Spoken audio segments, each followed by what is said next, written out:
In honor of Black History Month, NHSA would like to highlight Dr. Marvin Hogan and his lifelong commitment to Friends of Children of Mississippi Incorporated Head Start Early Head Start in Jackson, Mississippi. For the past 54 years, Dr. Hogan has served in his present position as Executive Director of the award-winning agency. Dr. Hogan's steadfast leadership has enabled Friends of Children of Mississippi to thrive ever since the early inceptions of Head Start in Mississippi, when the federally funded program was considered radical and was not wanted by the establishment already in place.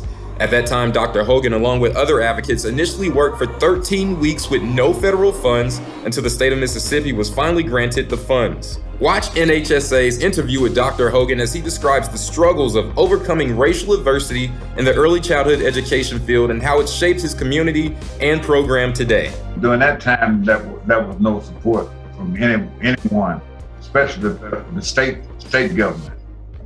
In the state of Mississippi, it was something that was not wanted. The establishment didn't want the program. They didn't want the program even to exist because it was going to take the workers from the fields to have to take care of the children. Eventually, there was much effort being put forward in Mississippi to initiate programs like Head Start.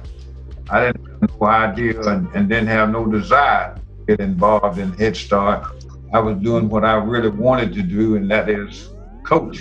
And my daddy challenged me to come to Jackson, Mississippi, and said he wanted me to get a part of the program. And if I didn't come to Jackson, he never would speak to me again. So as a result of that, I moved to Jackson, Mississippi. A group of people got together and they met on Ferris Street. They called Ferris Street was the mecca where all of the civil rights efforts were generated at that time. When they got here to Jackson, they said, well, what we gonna call ourselves? And everybody said, well, we all are friends, and we did come here to support children. So one lady said, that's a good name right there, Friends of Children. And said, well, how are we gonna operate? I said, well, we're gonna operate like we did before. We're just gonna trust in God. After 2 weeks, I asked them, where were the books? They said, we don't have any books. We don't have any money.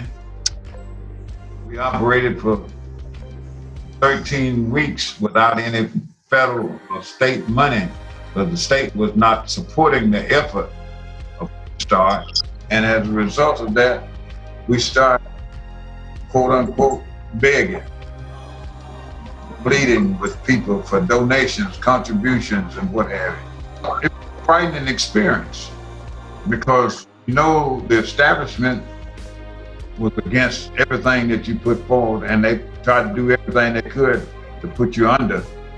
But there was enough support from people in general saying that we're not going to let this turn us around.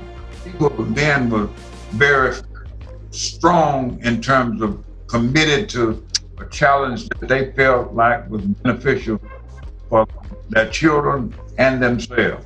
It's still happening now. People have to realize that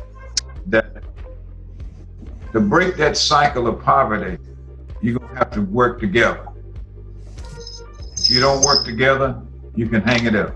I never did think myself as a civil rights individual. I'm just a country boy from Waynesboro, Mississippi, want to make a difference in the lives of children and families.